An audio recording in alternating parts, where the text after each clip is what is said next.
Mister खिलाड़ी cartoon art. Himalaya के जंगल में ऐसे कई पेड़ पौधे हैं जो अपने आप में अनोखे हैं। ऐसे पेड़ पौधे और कहीं नहीं पाए जाते। इन पर लगने वाले फल और फूल सबसे अलग होते हैं।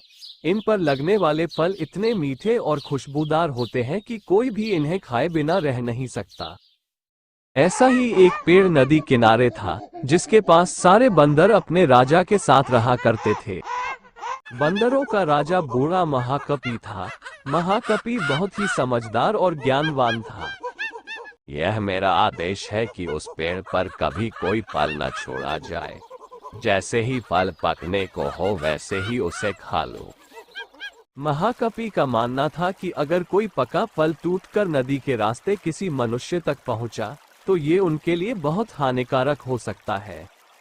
सभी वानर महाकपि की इस बात से सहमत थे और फल पकते ही उसे खा लेते थे। लेकिन एक दिन एक पका फल नदी में जा गिरा, जो पत्तियों के बीच छुपा हुआ था। वो फल नदी में बहता हुआ जा रहा था। अब वो बहुत दूर आ चुका था। फल की खुशबू इतनी अच्छी थी कि आनंदित होकर रानी ने कहा कि राजन, ये फल मुझे चाहिए। सिपाहियों, जाओ, जो फल नदी में बह रहा है उसे उठा कर लाओ। सिपाही गया और फल को नदी से उठाकर लाया और वो फल राजा को दिया। जब राजा ने उस फल को खाया तो उनको वो फल बहुत मीठा और स्वादिष्ट लगा। आधा बचा हुआ फल राजा ने रानी को खिलाया। रानी बहुत खुश हुई। राजन, कुछ भी करके ये फल को लाओ, मुझे और खाना है। सेनापति, अपनी सेना की एक टुकड़ी लेकर जाओ और उस फल को कैसे भी खोज के लाओ। सैनिकों ने बहुत दिन तक तलाश जारी रखा। जंगल जंगल भटकने के बाद एक दिन वो उस जगह पहुंच ही गए। सारे बंदरों को भगा दो यहाँ से, आज से ये पेड़ राजा का हुआ। इतना सुनते ही सभी बंदरों में भगदड़ मच गई और महाकपि बांस लेकर आ गया और नदी पे पुल बना दिया। वानरों ने महाकपि की आज्ञा का पालन किया और वो सभी बांस के सहारे पहाड़ी के दूसरी ओर पहुंच गए। लेकिन इस दौरान डरे सहमे बंदरों ने महाकपि को बुरी तरह से कुचल दिया।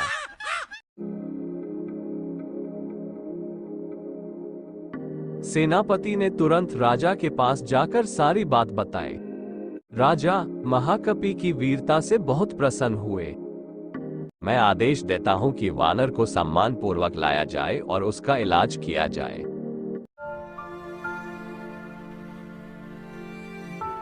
सिपाहियों ने ऐसा ही किया, लेकिन जब तक महाकपि को महल लाया गया तब तक वह मर चुका था। राजा ने उसे सम्मान पूर्वक दफना दिया और उसके नाम से एक स्मारक बनवाया। इस कहानी से हमें ये सीख मिलती है कि वीरता और समझदारी हमें इतिहास के पन्नों में जगह देती है। साथ ही बड़े और बुजुर्गों का कहना मानना चाहिए। अगर कहानी आपको पसंद आया हो तो चैनल को लाइक और सब्सक्राइब जरूर करें। धन्यवाद।